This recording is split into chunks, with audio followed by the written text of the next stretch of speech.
जय श्री राम, जय सीताराम। दोस्तों, अगर आपके घर में ऐसा भोजन खाया जाता है तो आपके घर में हमेशा कंगाली रहती है। गुरुजी ने एक कथा के दौरान बहुत ही सुंदर बातें बताई जो कि भोजन से जुड़ी हुई हैं। जो व्यक्ति ऐसा भोजन करते हैं उनके घर में हमेशा रोग बीमारियां तो आते हैं, उसके घर में गरीबी आने का मुख्य कारण भी होता है। दोस्तों, ऐसा कौन सा भोजन है जिसको खाने से मनुष्य के घर कंगाली आती है? आज के इस वीडियो में हम आपको बताने वाली हैं।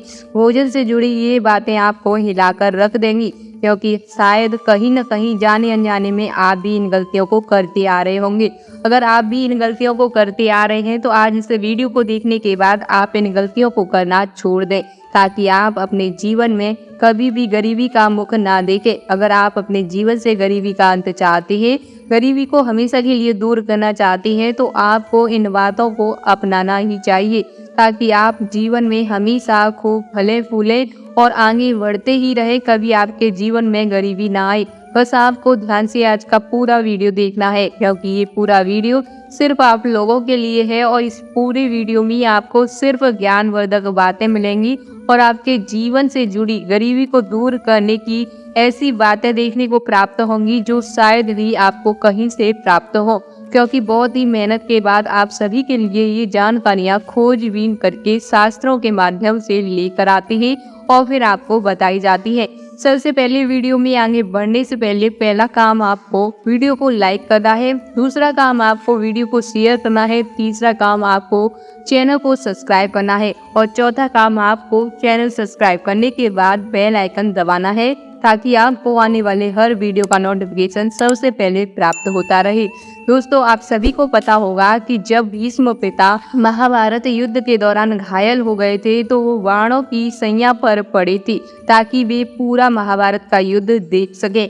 ऐसे में भीष्म पितामह ने अर्जुन को यह 4 तरह के भोजन के बारे में बातें बताई थी। पहला भोजन, जिस थाली को ठोकर लग गई है, ऐसा भोजन नाली में पड़े हुए कीचड़ के बराबर माना जाता है। ऐसे में लोगों को ऐसा भोजन नहीं खाना चाहिए। जिस भोजन की थाली में अगर पैर की ठोकर लग जाती है, ऐसा भोजन हमेशा मनुष्य के जीवन में गरीबी लाता है और वह कीचड़ में गिरे हुए के समान माना जाता है। दूसरे नंबर का भोजन आता है कि अगर आपके भोजन को कोई लांघ कर चला जाता है और उसके ऊपर से पैर रखकर चला जाता है, तो ऐसा भोजन भी कभी नहीं करना चाहिए। ऐसा भोजन आपकी बुद्धि विवेक को भ्रष्ट कर देता है। ऐसा भोजन करने वाले व्यक्ति की बुद्धि कभी काम नहीं करती और बुद्धि विवेक चला जाता है। इसलिए ऐसे व्यक्ति के लांघे हुए भोजन को कभी नहीं खाना चाहिए। तीसरे नंबर का भोजन आता है, अगर आपकी थाली में भोजन है और उस भोजन में अगर गलती से बाण निकल आए या फिर थाली में बाण निकल आए, तो ऐसा भोजन आपके घर में दरिद्रता लेकर आता है। ऐसा भोजन कभी भी नहीं करना चाहिए। ऐसा भोजन खाने वाले व्यक्ति के घर में हमेशा माँ लक्ष्मी नहीं बल्कि माँ दरिद्रता का वास रहता है। कभी भी लक्ष्मी ऐसे घर में नहीं आती है। दोस्तों, चौथे नंबर का भोजन होता है पति पत्नी का एक ही थाली में भोजन करना। अगर पति पत्नी एक ही थाली में भोजन करती हैं तो ऐसा भोजन मृत्यु के तुल्य माना जाता है। ये होता है चौथे नंबर का भोजन। इसलिए पति पत्नी को एक साथ भोजन नहीं करना चाहिए। हमेशा पत्नी को पति के बाद ही भोजन करना चाहिए। जो पत्नी पति के खाने के बाद भोजन करती है उसे 4 धामों के उपनिषदों से बड़ा महाप्रसाद मिला हुआ भोजन प्राप्त होता है। जो व्यक्ति यानी कि जिस पति पत्नी में प्रेम होता है और वह पति भोजन करने के बाद अपनी पत्नी को उसी थाली को देता है और उसी थाली में पत्नी भोजन करती है, तो समझो उस पत्नी को महाप्रसाद मिल जाता है। और ऐसी पत्नियां हमेशा 4 धामों का पुण्य प्राप्त करती है, यानी कि 4 धामों का पुण्य फल प्राप्त हो जाता है। पत्नी का यह नियम होता है कि हमेशा पति के भोजन करने के बाद ही उनको भोजन करना चाहिए। पति से पहले भोजन नहीं करना चाहिए। दोस्तों, अगर आपकी आदत ऐसी है कि आप अलग भोजन नहीं कर सकते, एक ही साथ भोजन करती हैं, तो पति पत्नी को एक ही साथ भोजन करने के लिए अलग अलग थालियों का प्रयोग करना चाहिए और भोजन को हाथ जोड़कर निवेदन करके प्रणाम करके भोजन को ग्रहण करना चाहिए। अगर इस तरीके से पति पत्नी भोजन करती हैं तो ये अच्छा माना जाता है। इसमें किसी भी प्रकार का दोष नहीं लगा होता। ऐसा करने से प्रेम भी बढ़ता है। परंतु दोस्तों से महापुराण कहती है, अगर ऐसा कोई भी पति-पत्नी करता है, यानी एक ही थाली में भोजन करती है, ऐसे व्यक्ति के घर में हमेशा दरिद्रता बनी रहती है। ऐसे घरों के बच्चों में कभी भी विद्या नहीं आती, विद्या उत्तम अवस्था में नहीं रहती और घर के बच्चे हमेशा गलत मार्ग पर रहते हैं और घर का मार्गदर्शन बिगड़ जाता है। बच्चे घर के मार्ग से विचलित हो जाते हैं क्योंकि वे हमेशा मदिरा के नशे में पैदा हुए होते हैं।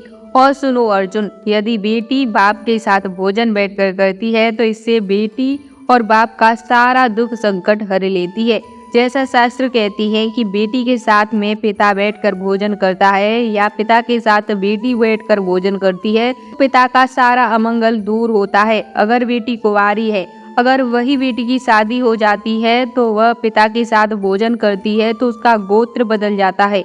जब तक बेटी घर में कुंवारी होती है और पिता के साथ भोजन करती है तो वह अपने पिता को मृत्यु के मुख से भी बाहर ले आती है। इतना पुण्य फल प्राप्त होता है, इससे पिता की 7 पीढ़ियां तर जाती है।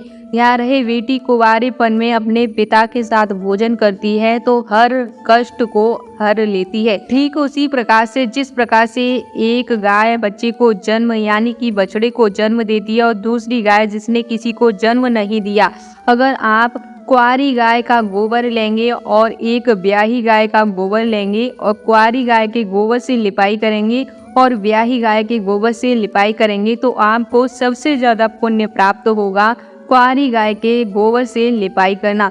यानी कि जो कुंवारी गाय है उसके गोबर से अगर आपने लिपाई करके पूजा पाठ किए हैं तो उसका पुण्य ज्यादा फलदायी होता है, ये शास्त्र प्रमाण करते हैं। अब आप समझ ही गए होंगे कि इसका सीधा उत्तर यह है कि जो बेटी अपने पिता के साथ बैठकर भोजन करती है, ऐसे पिता के जीवन में किसी भी प्रकार का दुख नहीं रहता।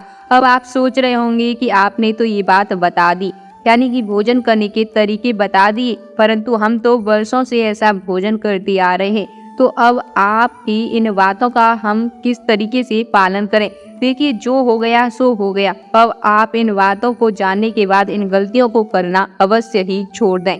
दोस्तों, यदि आप भगवान विष्णु के मंदिर जाते हैं, अगर आप भगवान नारायण के मंदिर जाते हैं तो आपको एक और बात ध्यान में रखनी होगी।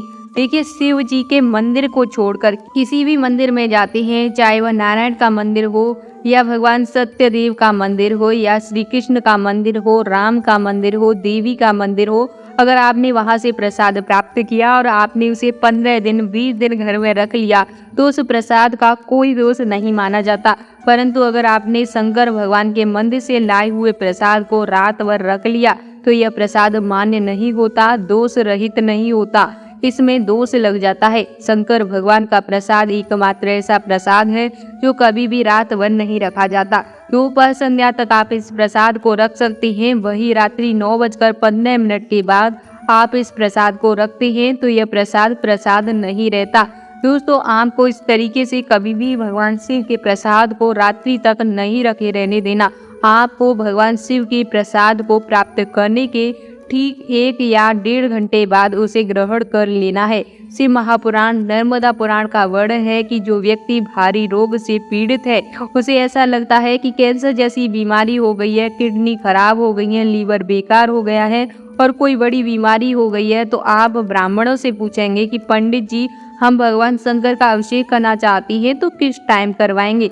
तो आपको बता दें कि शिव महापुराण निश्चित करती है ऐसा समय कि आपको किस समय वह करवाना है।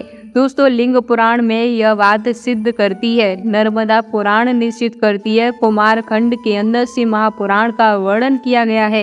रात्रि 9:15 के बाद रात्रि को अगर कोई व्यक्ति भारी रोग से बीमार है, बीमार व्यक्ति यदि उसके हाथ से अभिषेक कराया जाता है तो उसका जीवन से रोग बीमारी दूर होती है और उसके गोत्र का नाम लेकर यदि कोई भगवान शंकर का अभिषेक करता है तो उसके सारे मनोरथ पूर्ण हो जाते हैं। साथ ही महामृत्युंजय मंत्र का जाप करता है तो रोग समाप्त हो जाता है और धीरे धीरे स्वास्थ्य अच्छा होता है। शंकर भगवान की कथा कहती है कि एक कलश के अंदर दूध ले लीजिए और उसमें काली तिल्ली डाल लीजिए, थोड़ा सा आंवला होता है, यानी जो सूखा हुआ आंवला होता है उसे डाल लेना है, जो कि आपको बाजार में आसानी से मिल जाता है। फिर आपको बेल पत्र का जो फल होता है वो लेना है और उस फल के अंदर का जो गुर्दा होता है उस गुर्दे को निकाल कर एक कटोरी में रख करके पानी में गला देना है और आपको रात्रि भर उसे गला रखने देना है। और जो आपके घर में बीमार व्यक्ति है, उस बीमार व्यक्ति को बहुत ज़्यादा बीमारी लगी हुई है, बुखार आ जाता है, बुखार उतरने का नाम नहीं लेता,